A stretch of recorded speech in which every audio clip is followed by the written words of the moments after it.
안녕하세요. 민파입니다. 오늘은 대한민국의 전세 제도에 대해서 설명해 드리도록 하겠습니다. 여러분, 전세에 대해서 얼마나 알고 계신가요? 전세가 우리 주변에 굉장히 흔하게 발생하는 일임에도 불구하고 그 전세에 대한 위험성을 잘 모르시는 경우가 굉장히 많더라고요. 그래서 오늘은 전세 제도의 5가지 위험성에 대해서 설명해 드릴 테니까 여러분들 한번 들어보시고 전세 정확하게 알고 계약을 하시면 되겠습니다. 자, 전세 제도의 첫 번째 문제는요. 바로 이것입니다. 그 기회 비용이라는 게 발생을 해요. 기회 비용이 뭐냐? 어떤 자금이 묶임으로 인해 가지고 그 자금을 활용할 수 있는 기회를 포기해야 된다라는 거죠. 예를 들어서 여러분의 전세 보증금이 3억이라고 가정을 해보자고요. 그럼 이 3억이란 돈을 연간 투자 수익률 10%, 그게 주식이 됐던 코인이 됐던 채권이 됐던 뭐 또는 부동산이 됐던 연 10%의 수익을 올릴 수 있는 그런 투자처가 있다고 생각했을 때 이 3억이라는 돈은 10%면 약 1년에 3천만 원 정도가 되겠죠. 투자로 굴릴 수 있는, 그렇게 굴려서 수익을 낼 수 있는 그런 기회를 어, 그냥 상실하게 된다는 거죠. 자, 그런 비용들이 결코 적지 않다라는 거죠. 전세 보증금이 3억이니까 1년에 3천만 원이죠. 이게 만약에 5억, 7억, 10억이 넘어간다고 하면 1년에 10%라고 해도 억 단위의 수익을 포기하는 셈이 되기 때문에 이것은 굉장히 큰 기회비용이라고 볼 수가 있겠습니다. 자, 두 번째 이유는요. 바로 전세금 반환 리스크가 있다는 점이에요. 어떻게 보면 이게 굉장히 치명적인 문제점이라고 볼 수가 있겠습니다.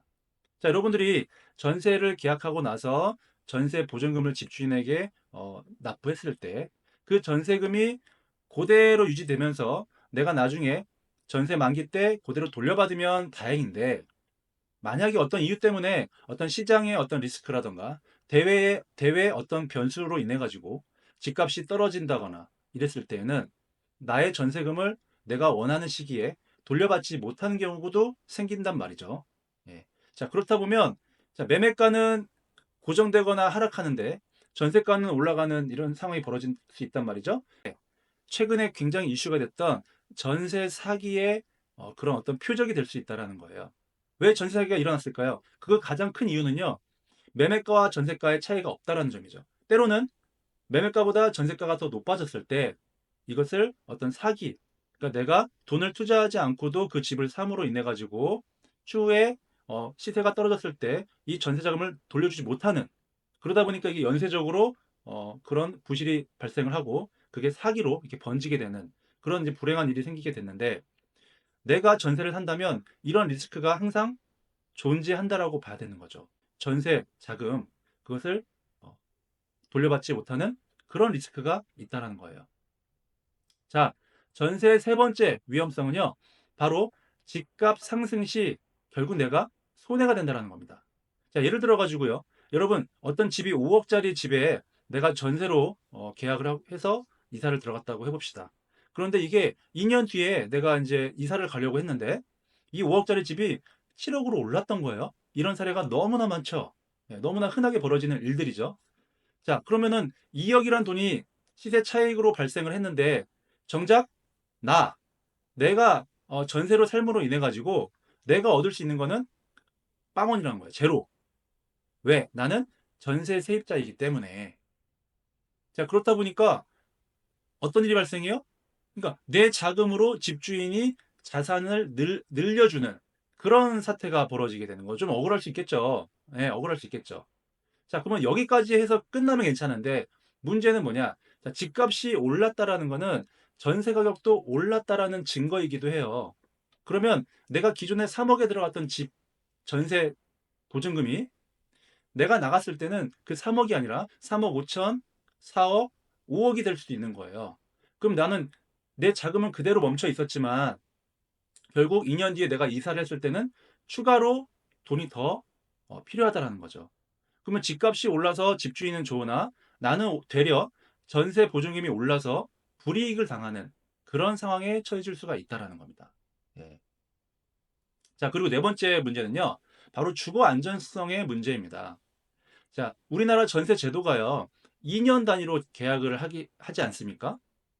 그러면 2년 단위로 계약을 해서 2년이 끝나면 이사를 가거나 계약 갱신을 하거나 이런 결정을 해야 되는데 만약에 2년 뒤에 계약을 하려고 하는데 집주인이 전세금을 올려달라고 할 수도 있고요. 더 문제는 뭐냐? 2년 뒤에 집주인이 이사를 들어올 테니 퇴거해달라. 이런 요청을 받을 수가 있단 말이에요. 그렇게 되면 나는 계약갱신 청구권이 법적으로 해당이 되지만 실제 주인이 들어와 산다라고 했을 때는 저는 퇴거 대상이 되는 거예요. 그럼 나는 처음에 여기 입주할 때 2년 플러스 2년, 즉 4년을 살려고 계획을 하고 들어왔는데 정작 2년밖에 살지 못하고 이사를 해야 되는 그런 주거 안정성에 어떤 침해를 받게 되는 그런 상황이 벌어질 수 있다는 거죠. 그런데 그 시점에 하필이면 전세금이 올라가는 시점이다. 그러면요, 저는 또 추가로 돈을 마련해서 이사를 해야 되는 그런 또 불행한 사태가 벌어질 수 있다라는 거죠. 그렇죠? 자, 그리고 다섯 번째, 마지막 다섯 번째는요, 공간 활용에 제한이 있다라는 겁니다. 내 집이 아니면요, 못 하나도 받기가 힘듭니다. 내 집이 아니면 애완견, 반려묘 키우기도 어렵습니다. 그리고 내 집이 아니면 액자 하나 걸기도 힘든 게 현실이죠. 집주인 입장에서는 충분히 이해가 돼요. 내 소중한 집 훼손되지 않게끔 잘 보존해 줬으면 하는 마음이 당연히 들겠죠. 하지만 전세입자, 실제 거주하는 사람 입장에서는 내 집이니만큼, 내가 실제 거주하는 공간이니만큼 내가 조금 편하게, 내가 조금 마음에 들게끔 이렇게 좀 꾸미고 싶고 조금 고치고 싶고 하는 그런 부분도 있을 텐데 임대차 계약상에 원상복구 의무가 있다 보니까 내가 괜히 손을 댔다가는 나중에 이사 갈 때 다시 돈을 들여서 원상복구를 해줘야 된다라는 그런 부담이 있다 보니까 공간 활용적인 부분에서는 제한이 크다라는 문제점이 발생을 하죠. 자, 그렇게 해서 지금 우리나라 전세 제도의 어떤 위험성, 리스크를 한번 살펴보았는데요. 이 외에도 여러 가지 또 불편한 점들이 있을 수 있겠죠. 전세나 월세를 살아보신 분들은 아마 제 말씀에 충분히 공감을 하실 거예요. 여러분들이 각자 처해진 상황을 고려하셔서 매매를 할지, 전세에 살지, 월세에 살지, 여러 가지 상황, 그 다음에 자금 계획을 세우셔서 주거 마련을 하셨으면 좋겠고요. 그리고 여러분들이 살고 계시는 지역 또는 뭐 직장과 관련돼 가지고 어떤 지역을 선택하실지 그 지역의 시세, 전세가, 매매가 또는 월세 시세를 꼼꼼하게 파악하신 뒤에 적절한 시점에 계약을 하셨으면 좋겠고요.